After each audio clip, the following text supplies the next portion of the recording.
Track 5। इस track में पन्ना number 71 से पन्ना नंबर 86 तक रिकॉर्डिंग किया गया है। पाठ 5वां, सीख सीख के गोठ, सत्यभामा आडिल। प्रश्न पहला, सीख सीख के गोठ के रचयिता सत्यभामा आडिल का संक्षिप्त परिचय दीजिए, अथवा छत्तीसगढ़ी साहित्य में सत्यभामा आडिल का स्थान निर्धारित कीजिए। उत्तर। परिचय। डॉक्टर सत्यभामा आडिल का जन्म दुर्ग जिले के ग्राम पंदर में 1 जनवरी सन 1944 को हुआ था। आपने 1965 में पंडित रवि शुक्ल विश्वविद्यालय रायपुर से एमए हिंदी की उपाधि धारण की। सन 1972 में आपने पीएचडी की उपाधि प्राप्त की। मध्य प्रदेश शासन पंचायत विभाग द्वारा सन 1976 में आपका कुंवार की दोपहरी काव्य पुरस्कृत हो चुका है। आपको पंडित शारदा प्रसाद तिवारी सम्मान तथा ग्राम भारती सम्मान से भी सम्मानित किया जा चुका है। आपकी छत्तीसगढ़ी रचनाओं में छत्तीसगढ़ की धरा की सौंधी महक है। उसमें अपने समाज को समझने, समझाने और सुंदर रूप में परिवर्तित करने का प्रयास दिखता है। रचनाएं। प्रकाशित साहित्यिक कृतियाँ। काव्य हिंदी, निशब्द सृजन, कंवार की दोपहरी, काला सूरज। उपन्यास हिंदी, प्रेरणा बिंदु से निर्वेद तट तक, एक पुरुष। नाटक हिंदी, बुत खाना, वंश नाम, अभिशप्ता। छत्तीसगढ़ी कथा साहित्य, गोठ, सऊत कथा। शोध प्रबंध, संत धर्मदास, व्यक्तित्व व कृतित्व। निर्देशक डॉक्टर बलदेव प्रसाद मिश्र। संदर्भ ग्रंथ। पहला, छत्तीसगढ़ी लोक साहित्य और नव जागरण। दूसरा, छत्तीसगढ़ी लोक संस्कृति की जमीन। तीसरा, छत्तीसगढ़ी भाषा एवं साहित्य। गवेषणात्मक और विवेचनात्मक शैली में रचे गए आपके निबंध पूर्ण मौलिक हैं। उनमें आपके व्यक्तित्व की छाप दिखाई देती है। आपका सारा साहित्य निबंध और आलोचना के रूप में ही है। आप छत्तीसगढ़ी की स्वच्छंदतावादी और मुक्तक समीक्षक कही जाती है। आपके निबंधों में आपका स्वच्छंदतावादी दृष्टिकोण सभी स्थानों पर दृष्टिगोचर होता है। आपकी समीक्षा शैली मधुर और सशक्त है। पत्र पत्रिकाओं में समय समय पर आपके उच्च कोटि के गवेषणात्मक और विवेचनात्मक निबंध छपते रहे हैं। आपने प्रायः सभी निबंध साहित्यिक विषयों पर ही रचे हैं। कुछ निबंध ही दार्शनिक, सामाजिक और पात्र संबंधी विषयों पर मिलते हैं। इनमें आपका व्यक्तित्व सामने आ गया है। मौलिकता और स्पष्टता आपके निबंधों और आलोचनाओं के प्रमुख गुण हैं। कठिन से कठिन विषय को भी आप सरल शब्दों में भली प्रकार प्रस्तुत कर देती हैं। इसका प्रमुख कारण आपका अध्यापकीय व्यक्तित्व है। निबंधों और आलोचनाओं में आपकी निजी अनुभूतियाँ और स्वतंत्र निर्णय की शक्ति अपना विशेष स्थान रखती है। आपकी चिंतन धारा में सूक्ष्म और पैनी दृष्टि भी पाई जाती है। आपने छत्तीसगढ़ी गद्य और पद्य दोनों ही प्रकार के साहित्य की प्रभावशाली रचना व समीक्षा की है। आधुनिक काव्य धाराओं में आपने छायावाद, रहस्यवाद, प्रगतिवाद, प्रयोगवाद आदि का तात्विक मूल्यांकन प्रस्तुत किया है। इनमें प्रयोगवाद पर आपने बड़े ही सुंदर विचार प्रकट किए हैं। आडिल जी अध्ययनशील विचारधारा की है। जीवन के प्रारंभ में ही उनका रुझान साहित्य सेवा की ओर परिलक्षित होता है। छात्र जीवन में ही इन्होंने निबंध लिखना प्रारंभ कर दिया था। इनका यह कार्य हिंदी की अद्वितीय सेवा के रूप में चिरस्मरणीय रहेगा। इनके अलावा आपने स्वतंत्र मौलिक ग्रंथों की रचना भी की है। इन्होंने कई महत्वपूर्ण ग्रंथों में भूमिकाएं भी रची हैं। आप आलोचकों के रूप में प्रसिद्ध हैं। आडिल जी के कृतित्व को 3 भागों में विभक्त कर सकते हैं: मौलिक, संपादित और संकलित। भाषा एवं शैली। आडिल जी गंभीर प्रकृति की रचनाकार है, अतः उनकी प्रकृति के अनुरूप उनकी भाषा भी है। उनकी भाषा में छत्तीसगढ़ी तत्सम शब्दों का अधिक प्रयोग है, किंतु वे क्लिष्ट नहीं हैं। वे सरस और कोमल हैं। उनमें एक साहित्य सौष्ठव के दर्शन होते हैं। उनके वाक्य छोटे छोटे, योजनाबद्ध और शुद्ध हैं। उनमें प्रवाह सौष्ठव, भाव व्यंजकता के दर्शन सभी जगह दिखाई देते हैं। आडिल जी की शैली गंभीर, प्रवाहमयी, सरस और भावाभिव्यंजक है। इनकी शैली के 2 रूप दिखाई देते हैं: व्याख्यात्मक शैली और विवेचनात्मक शैली। आपने शुक्ल जी की समीक्षा शैली से ऊपर उठने का भी प्रयत्न किया है तथा उससे अपनी मौलिकता प्राप्त की है। सत्यभामा की शैली के तथ्य निरूपण का ढंग विशिष्ट होता है। उनका तथ्य निरूपण स्पष्ट एवं प्रभावपूर्ण है। वह क्रमिक और विकासात्मक है। कहीं कहीं वह तुलनात्मक भी दिखाई देती है।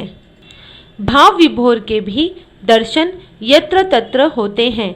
व्यंग करने से भी वे नहीं चूकती।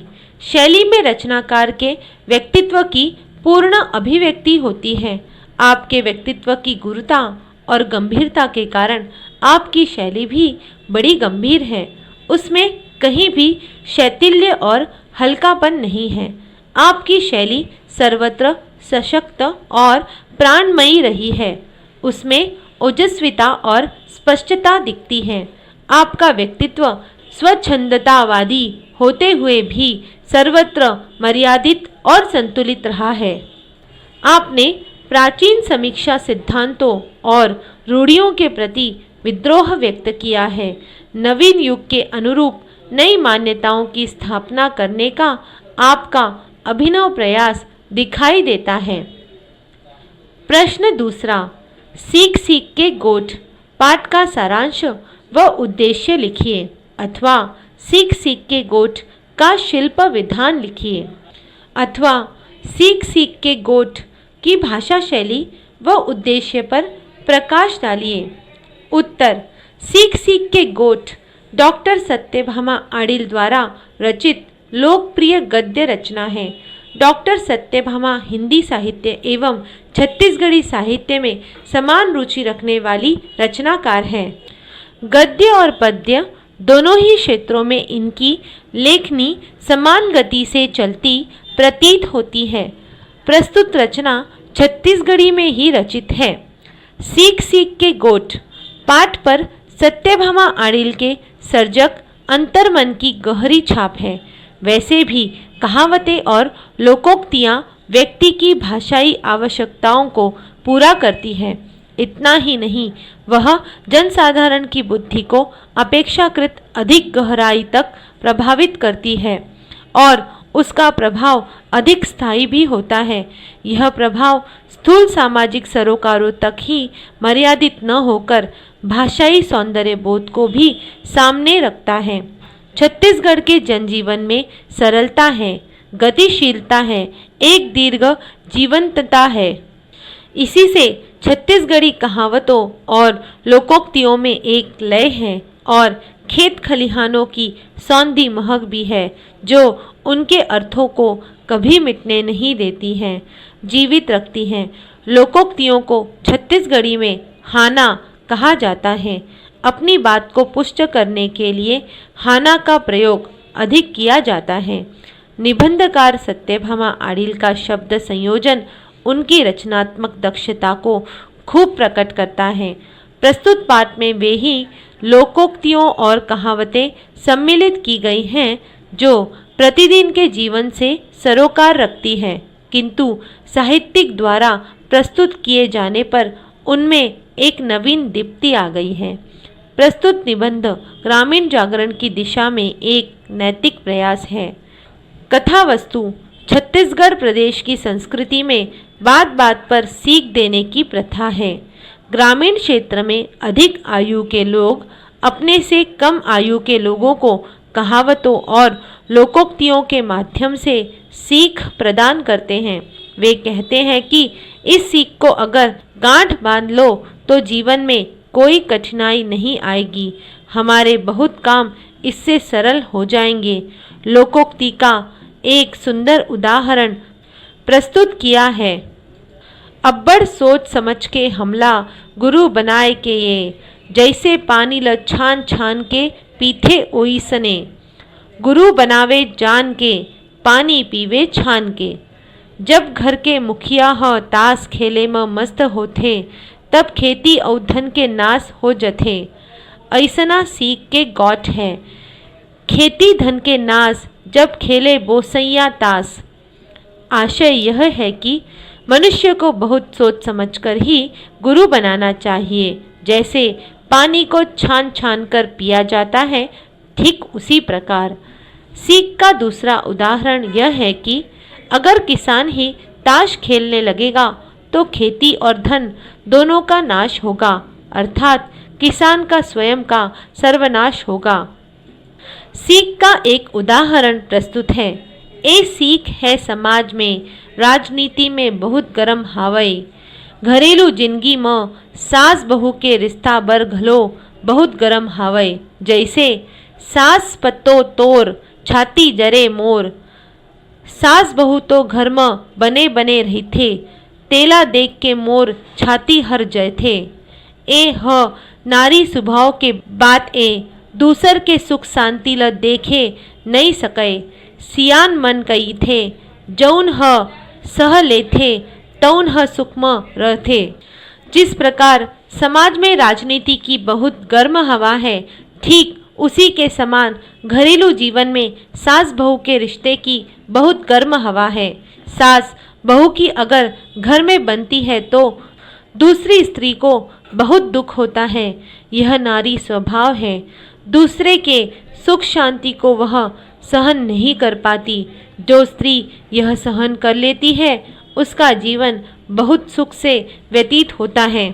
इस प्रकार इस पाठ की कथा वस्तु अत्यंत भावात्मक, रोचक और आकर्षक दिखाई देती है। उद्देश्य, कोई भी रचना उद्देश्य के अभाव में पूर्ण नहीं मानी जा सकती है। इस कहानी में रचनाकार ने व्यापक उद्देश्यपूर्ण दृष्टि का परिचय दिया है। ग्राम्य जनजीवन में सीख की उपयोगिता का महत्व स्पष्ट किया गया है। यह सीख लोकोक्तियों और मुहावरों के माध्यम से दी गई है।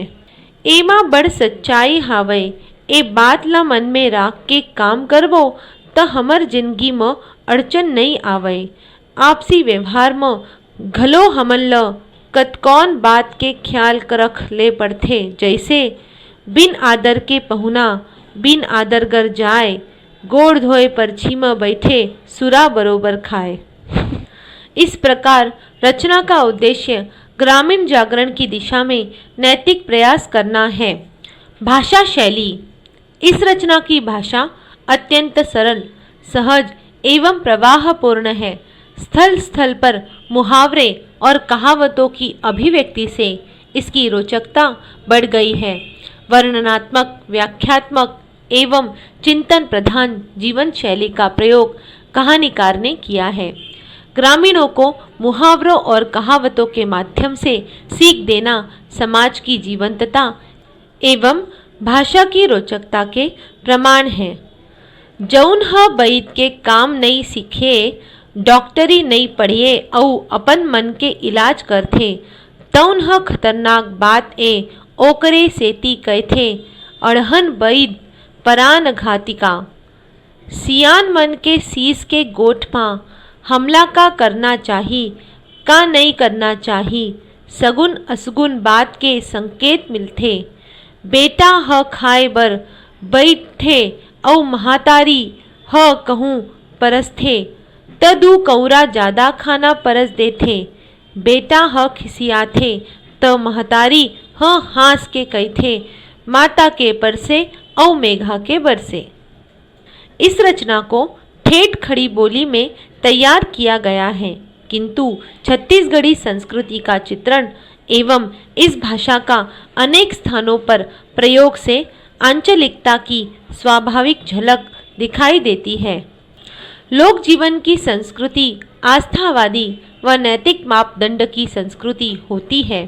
पुरातन काल से छोटे छोटे सुख दुख से बंधा मनुष्य एक दूसरे से कह सुनकर मन हल्का कर लेता है। लोक जीवन में अभी भी कथा कथन उपदेश सीख की बातें संग्रहणीय है। नारियां अपने संपूर्ण परिवेश में सिखावन और अनुकरण से गतिशील होती हैं। आज के गतिशील जीवन में वैज्ञानिक उन्नति और शिक्षा के प्रचार प्रसार ने उन्हें भी प्रभावित किया है। इस प्रभाव को हम कथा कथन बातचीत गोट के द्वारा उन तक पहुंचा सकते हैं। उन्नति चाहे जितनी हो, हमारी नैतिकता सुरक्षित रहनी चाहिए, क्योंकि यही हमारी लोक संस्कृति का धरातल है।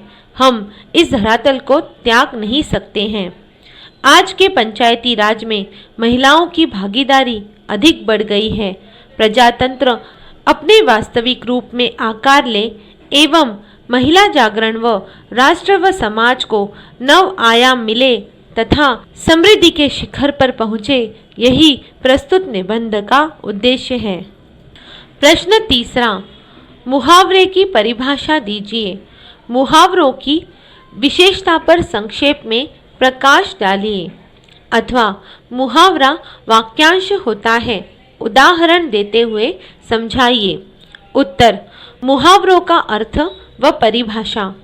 भाषा के शब्दों के अपने निश्चित अर्थ होते हैं। अगर कमीज छोटी सिल गई हो तो हम दर्जी से कहते हैं, आपने कमीज छोटी कर दी। इसी तरह दर्जी को पहले से आगाह कर सकते हैं, जेब छोटी मत करो। इन दोनों प्रयोगों में छोटी होना, छोटी करना आदि से हम उस शब्द का सामान्य प्रचलित अर्थ लेते हैं।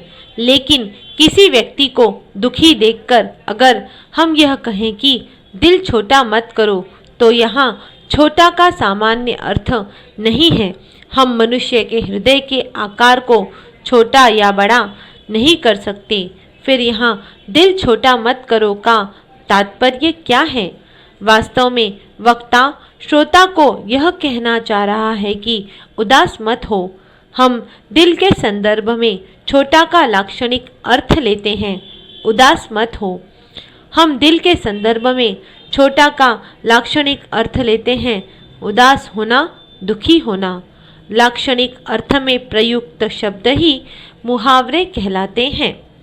हम सबका दिल हर पल धड़कता है, इसलिए मेरा दिल धड़क रहा है कहना सामान्य अर्थ में निरर्थक कथन है, लेकिन डर या गुस्से के कारण हमारा दिल तेज धड़कता है। इसीलिए कोई व्यक्ति कहे कि मेरा दिल धड़क रहा है तो यहाँ लाक्षणिक अर्थ नहीं है, संदर्भगत विशेष अर्थ है।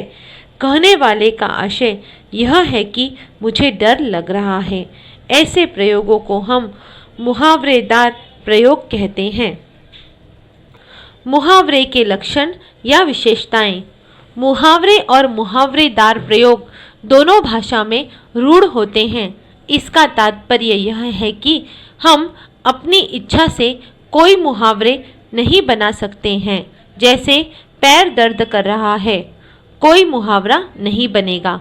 यह हमेशा सामान्य अर्थ में ही आता है, यानी मुहावरे के भीतर आने वाले शब्दों में हम पर्याय का इस्तेमाल भी नहीं कर सकते।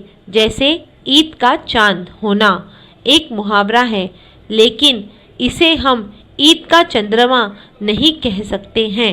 रचना की दृष्टि से आमतौर पर मुहावरा एक क्रिया पदबंध होता है और यह सामान्य क्रिया की तरह कर्ता या कर्म के अनुसार लिंग, वचन, पुरुष आदि के लिए अन्वित होकर आता है। जैसे वह काम से जी चुराता है, उसने काम से जी चुराया, वह कभी काम से जी नहीं चुराती आदि।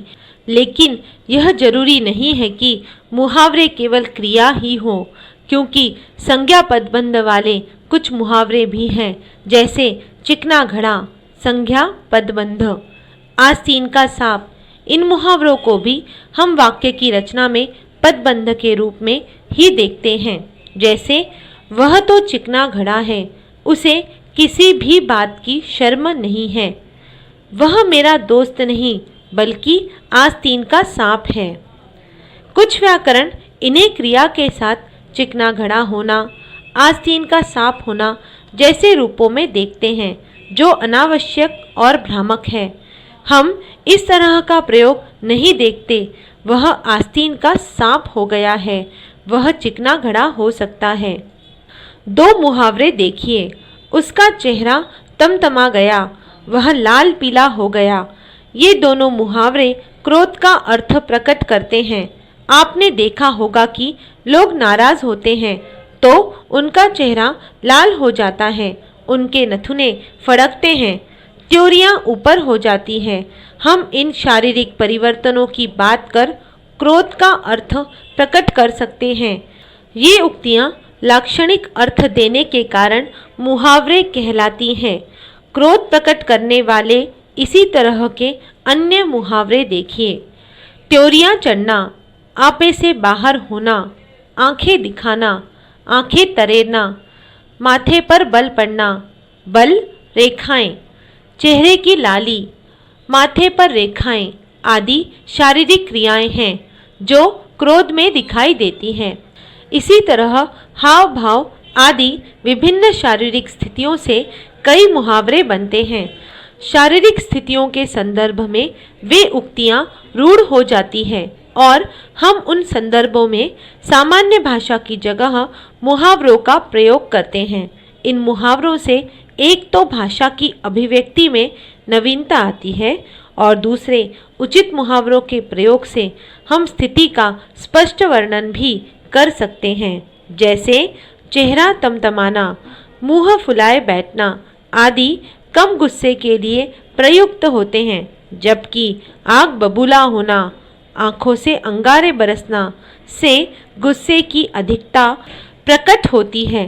अक्सर मुहावरे से भाषा में चुस्ती भी आती है, जैसे चेहरे पर हवाइयाँ उड़ रही थी।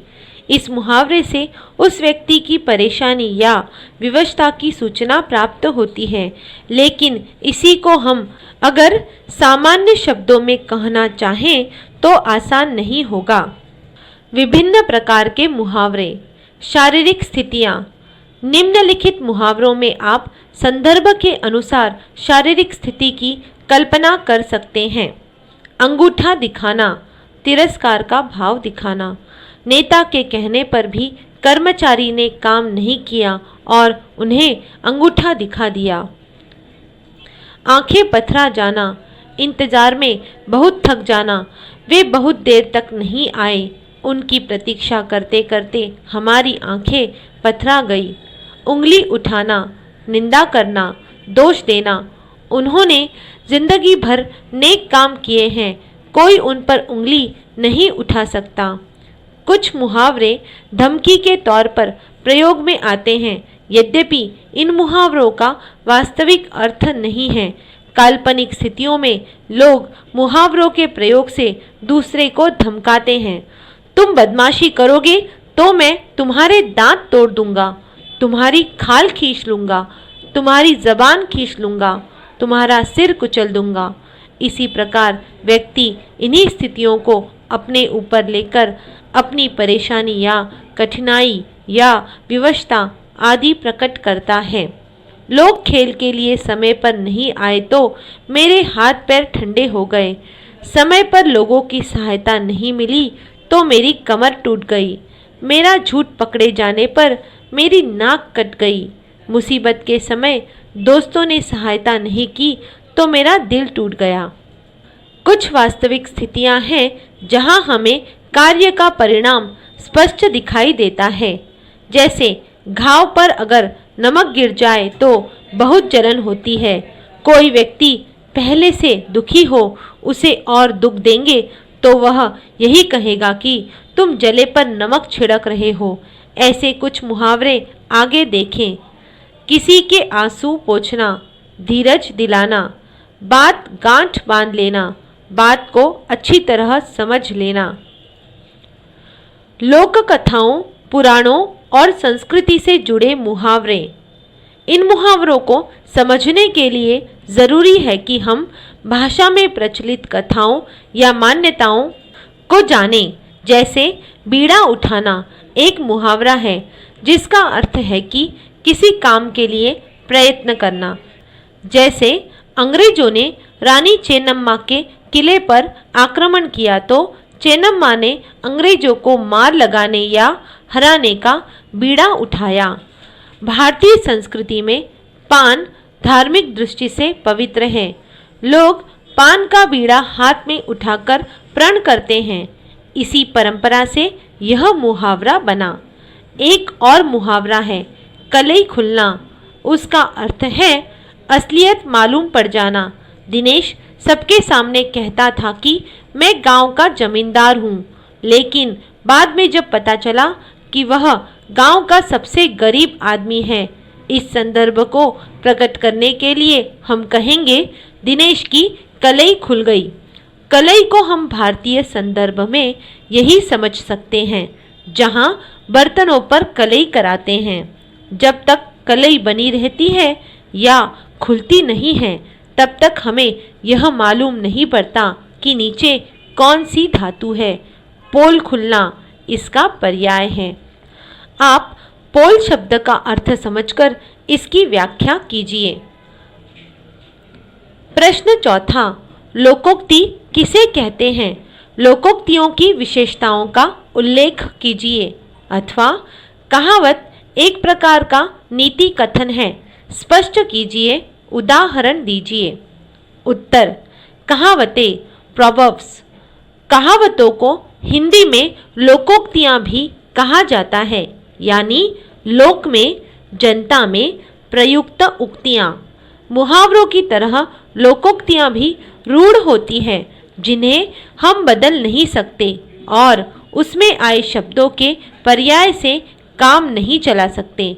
लोकोक्तियाँ पूरे वाक्य की तरह हैं।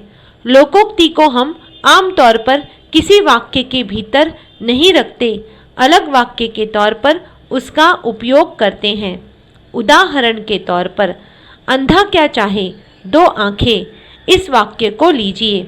एक गरीब व्यक्ति अपने धनी रिश्तेदार के पास आर्थिक सहायता के लिए जाता है।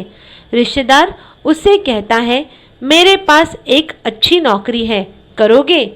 तब वह अत्यंत प्रसन्न होकर निम्नलिखित बात कहेगा, चाचा जी, मैं तो यह सोचकर आया था कि थोड़े पैसे मिल जाए तो कुछ दिन अपना गुजारा कर लूं, लेकिन आपने तो मुझे एक अच्छी नौकरी भी दे दी। इससे अच्छा और क्या हो सकता है? अंधा क्या चाहे दो आंखें। कहावतें विभिन्न स्रोतों से आती है। कुछ कहावतें सीधे साहित्य से आती है। जाको राखे साइयाँ, मार सके ना कोई।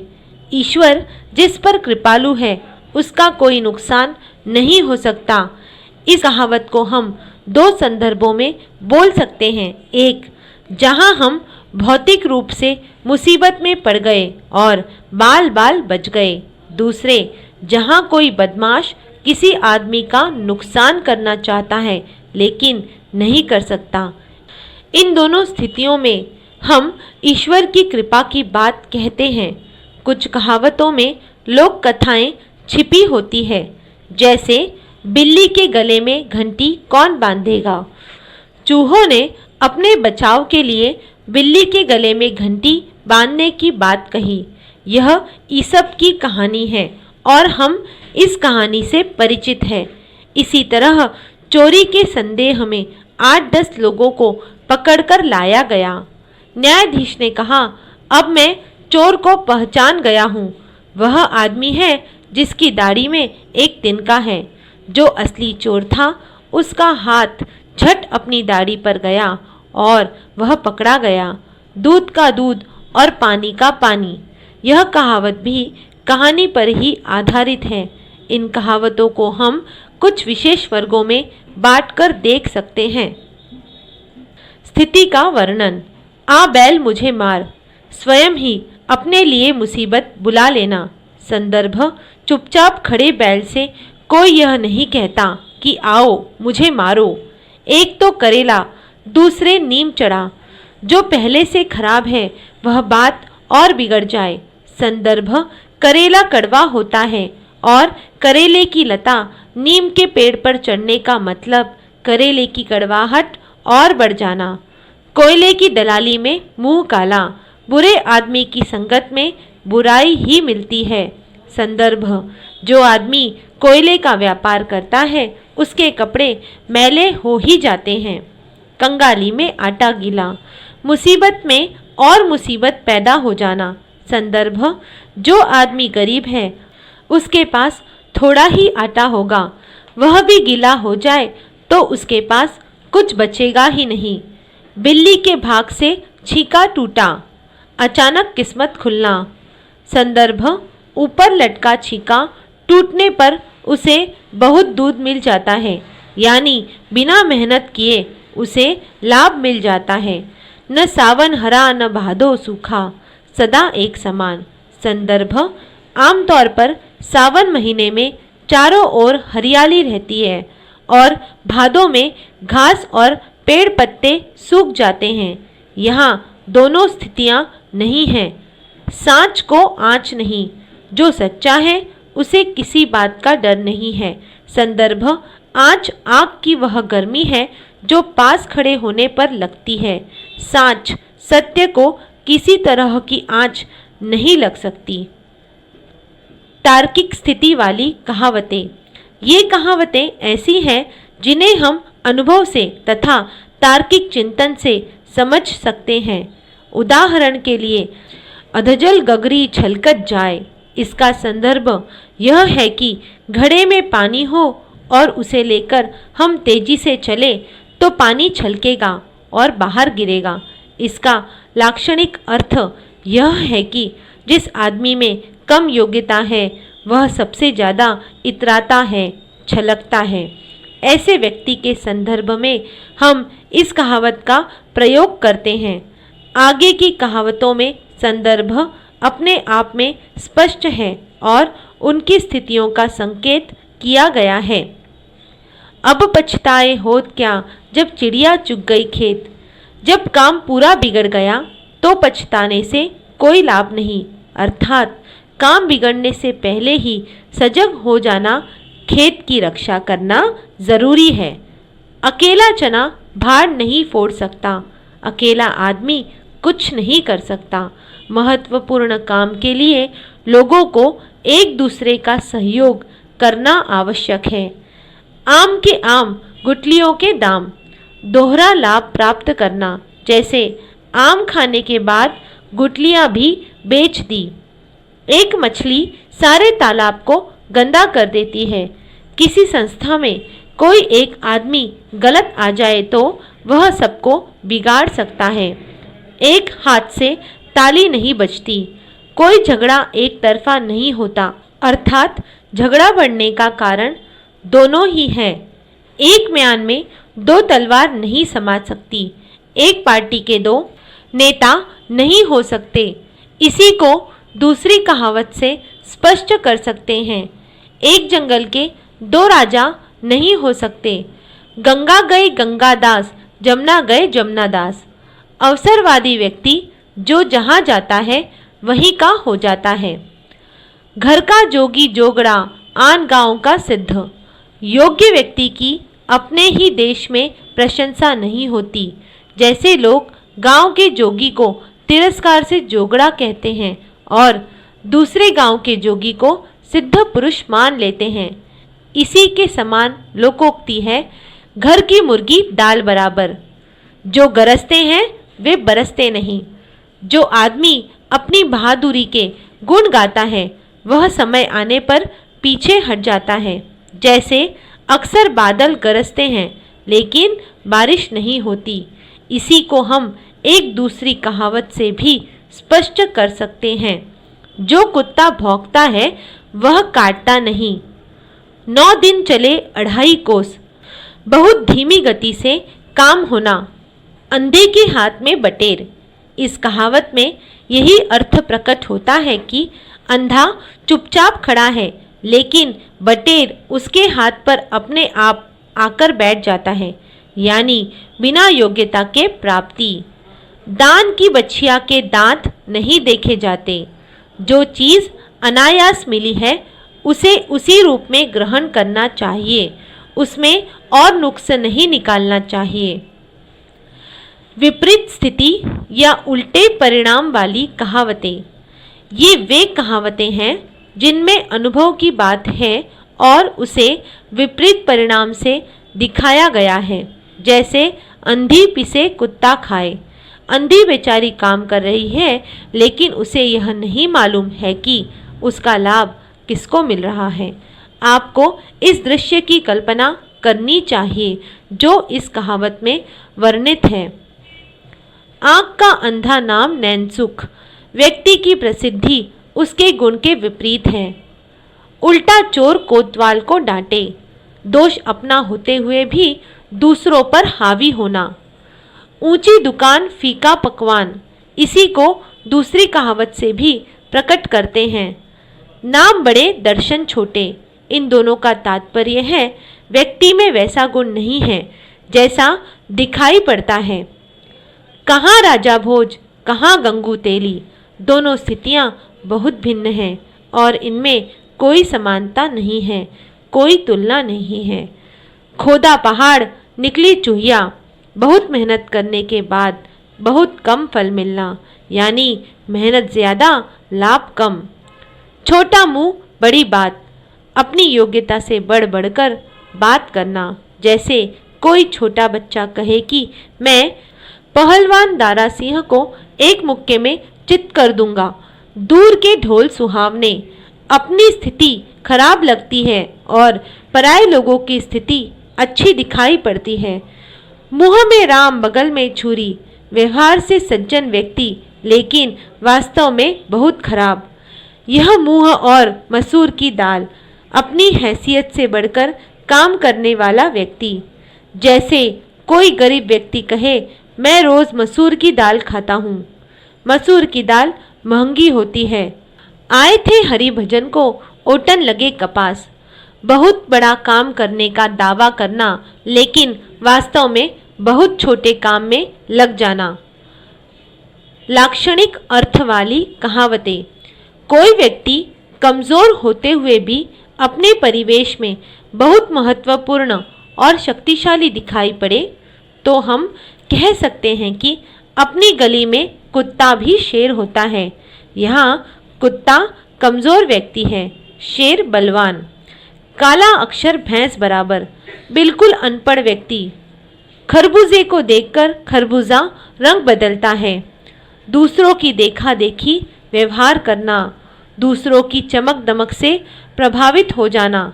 संदर्भ, जब गर्मी से एक खरबूजा पकने लगता है तो क्रम से सारे खरबूजे पकने लगते हैं। खिसियानी बिल्ली खंबा नोचे। जो खुद गलत है वह अपनी गलती न माने और दूसरों पर अपना गुस्सा निकाले। खग ही जाने खग की भाषा। व्यक्ति अपने ही जैसे स्वभाव के लोगों की संगति में रहता है।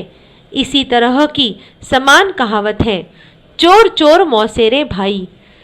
4 दिन की चांदनी फिर अंधेरी रात। थोड़े समय का आनंद और उसके बाद वही मुसीबत। जिसकी लाठी उसी की भैंस। जो बलवान है वह दूसरों की चीज़ों पर अधिकार जमाता है।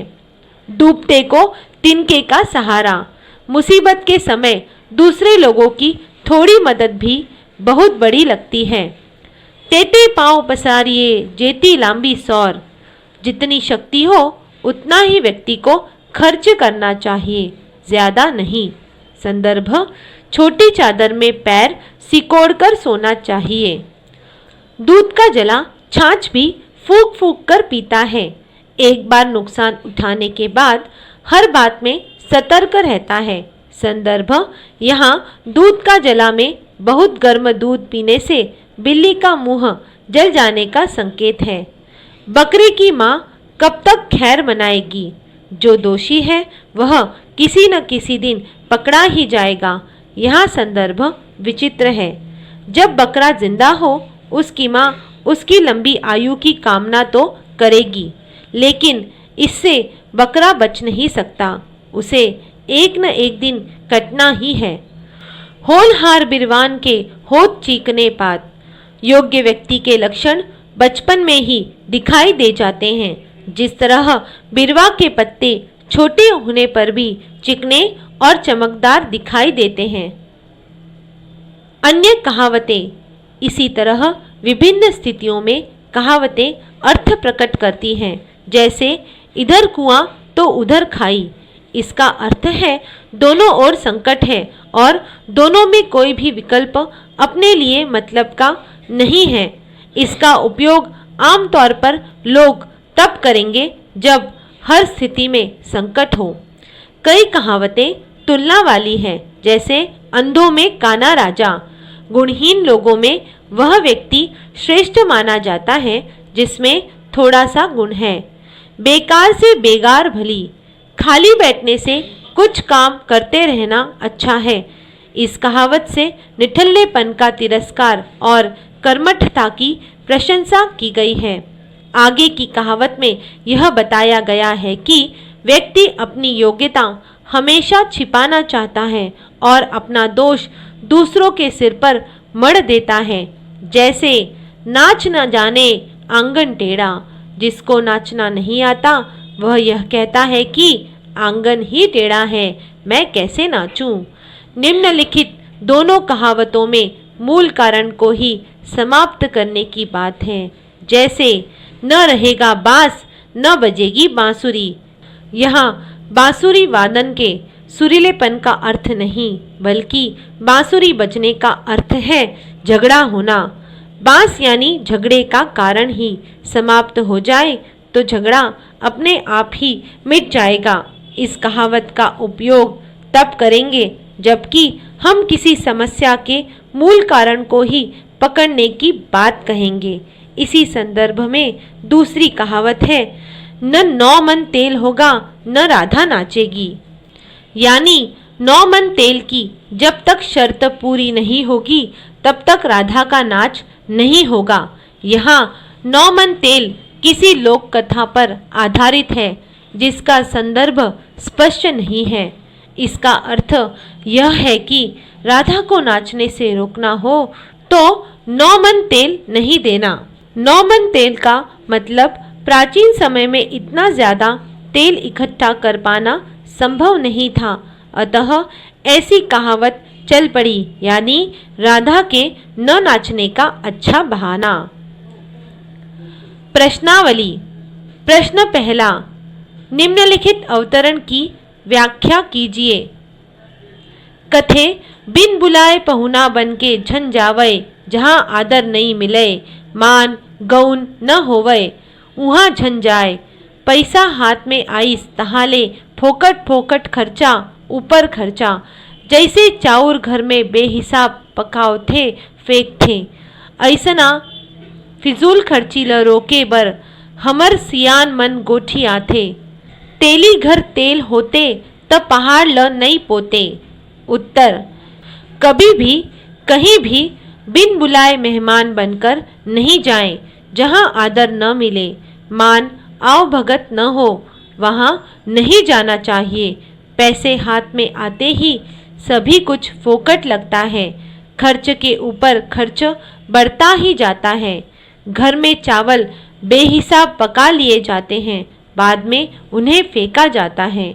ऐसी फिजूल खर्ची को रोकना चाहिए। यदि तेली के घर अधिक तेल होता है तो वह पहाड़ नहीं पोतने लगता है।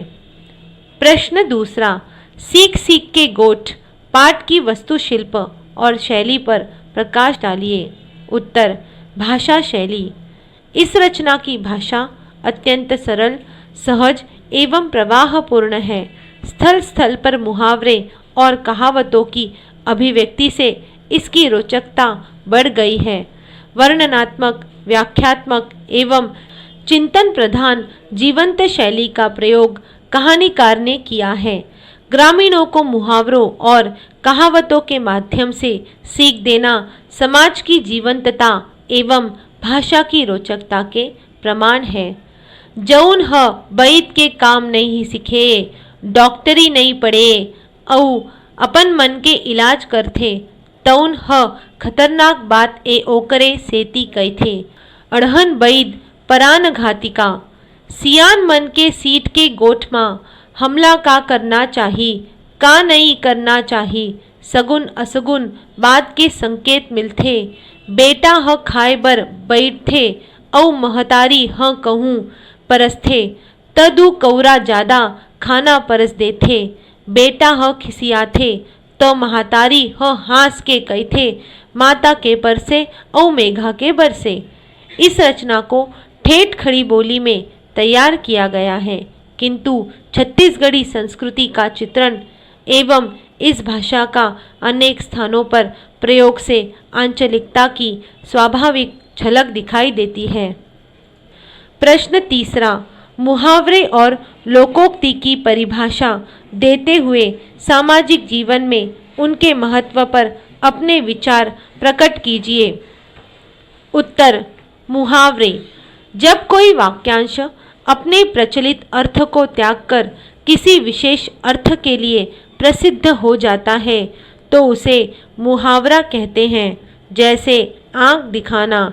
जब कोई व्यक्ति डॉक्टर को आंख दिखाने के लिए जाता है तब उसका साधारण अर्थ लिया जाता है, अर्थात डॉक्टर से आंख की जांच करवाना चाहता है कि उसे नेत्र रोग है या नहीं। किंतु जब यह कहा जाता है कि उसने मुझे आंख दिखाई तो इसका अर्थ होगा कि उसने मेरे प्रति क्रोध व्यक्त किया, अतः आंख दिखाना मुहावरा कहा जाएगा। अतः मुहावरा एक विशेष अर्थ को व्यक्त करने वाला वाक्यांश है। लोकोक्ति।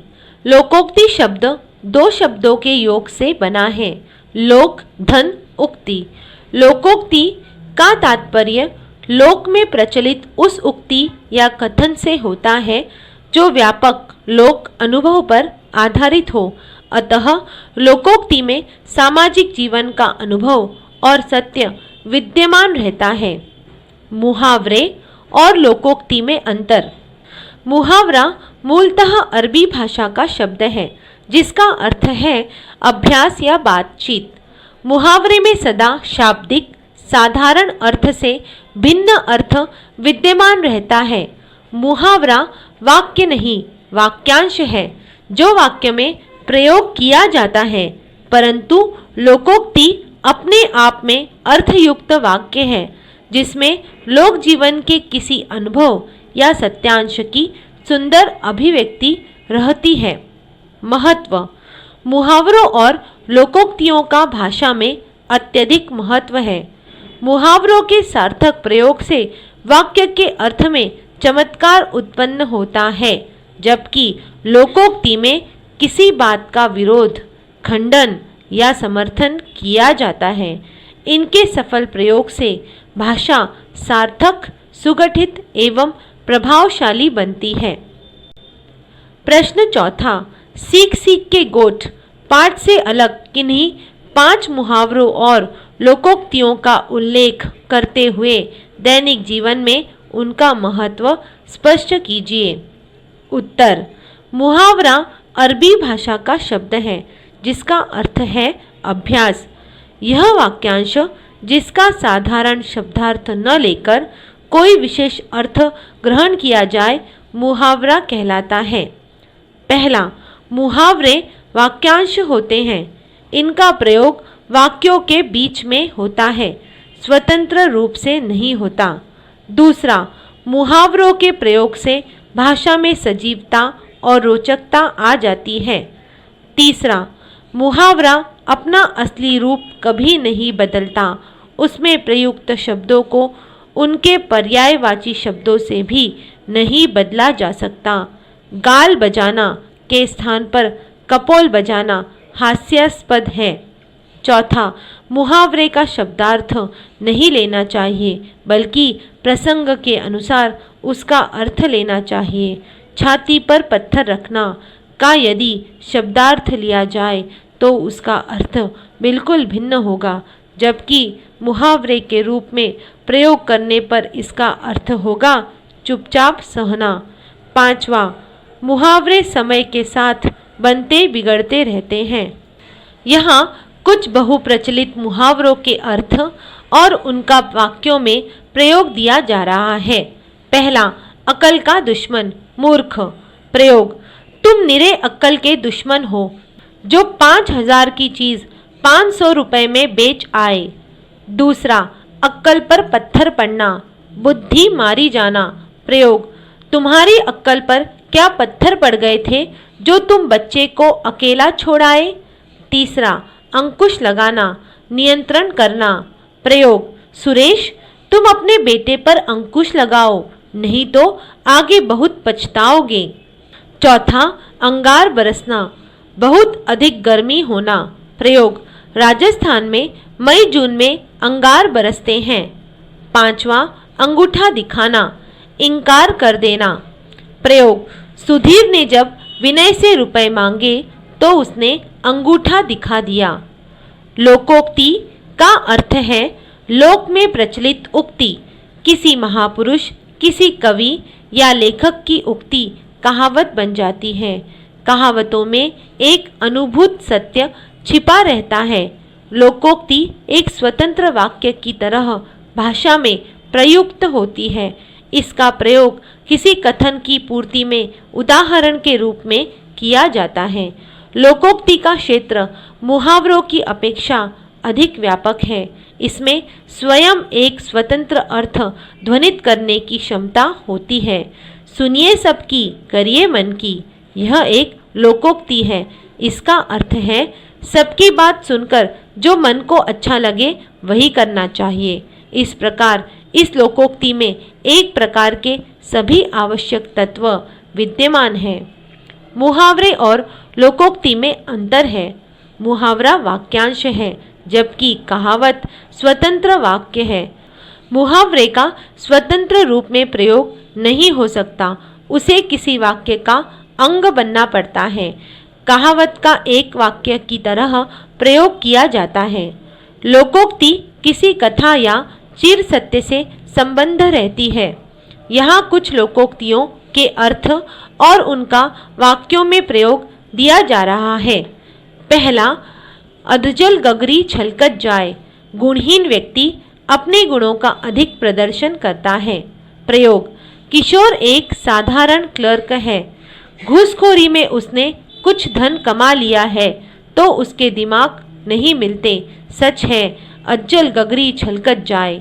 दूसरा, अपनी करनी पार उतरनी, अपने सुकर्मों से ही अच्छा फल मिला है।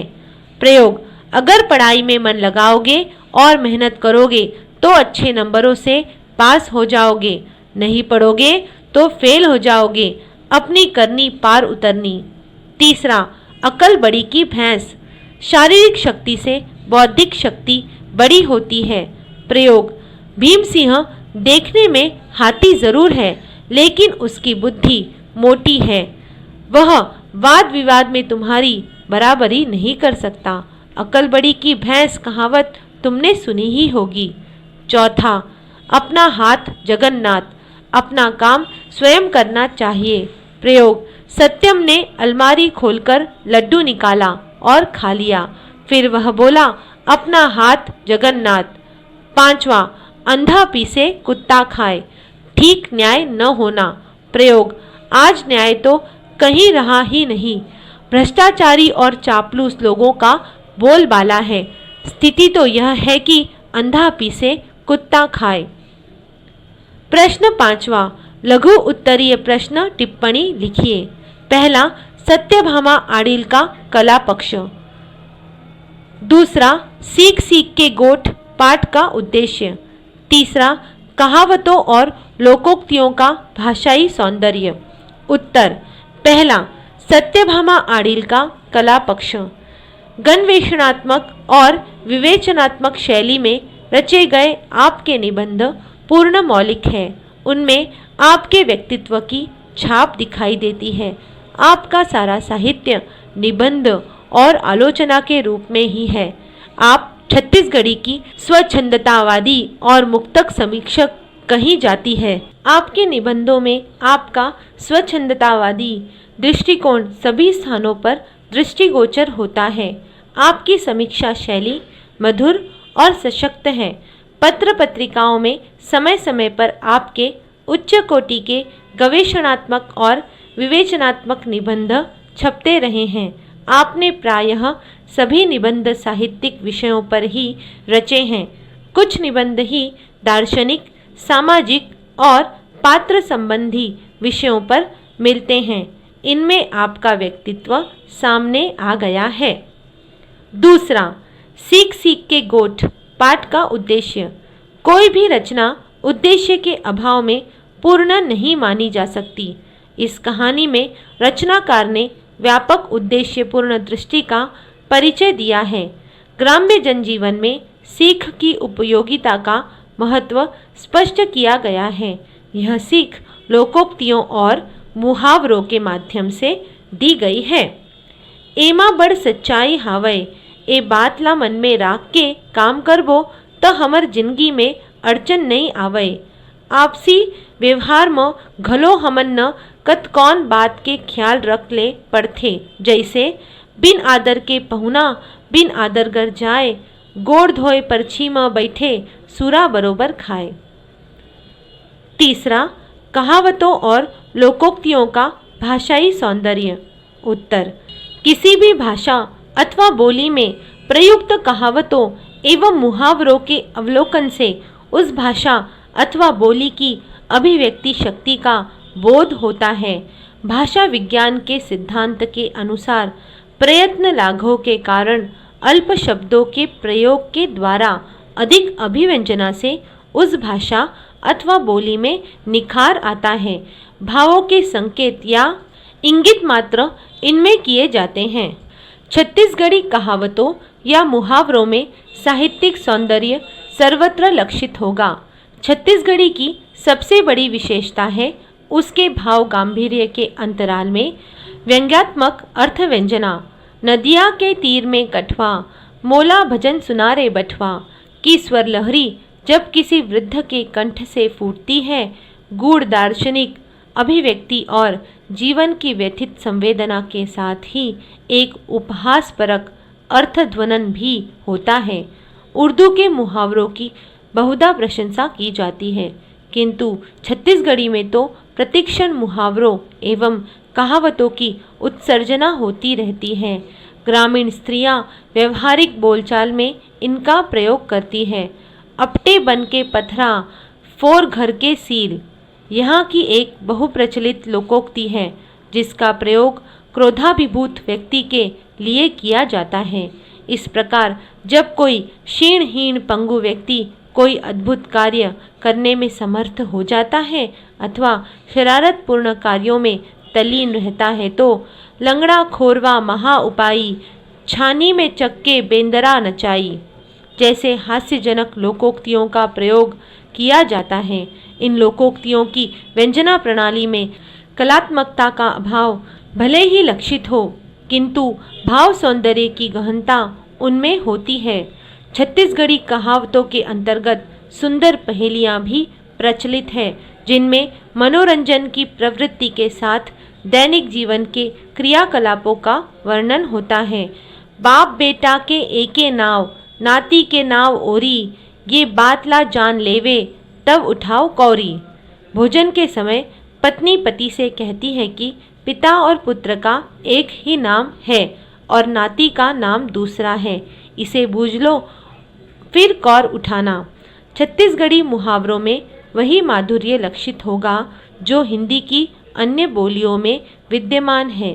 कतिपय मुहावरों का प्रयोग तो विशेष अवसरों पर ही किया जाता है। लगिस भैंस के चस्का, नई दुहन भाई गाय, अर्थात जब किसी की आमदनी में वृद्धि हो जाती है तब कम आमदनी के स्रोतों की ओर उसका ध्यान नहीं जाता। छत्तीसगढ़ी में कहावतों और मुहावरों के दोनों रूप गद्यात्मक और पद्यात्मक प्रचलित है। लयात्मकता और अन्योक्ति इसके विशेष गुण हैं। हिंदी में इनका रूपांतरण संभव है। यदि इन्हें रूपांतरित कर हिंदी शब्दकोश में स्थान दिया जाए तो हिंदी के भंडार में अपूर्व वृद्धि की संभावना है। यहाँ पर ट्रैक 5 तथा पाठ 5 समाप्त हो रहा है।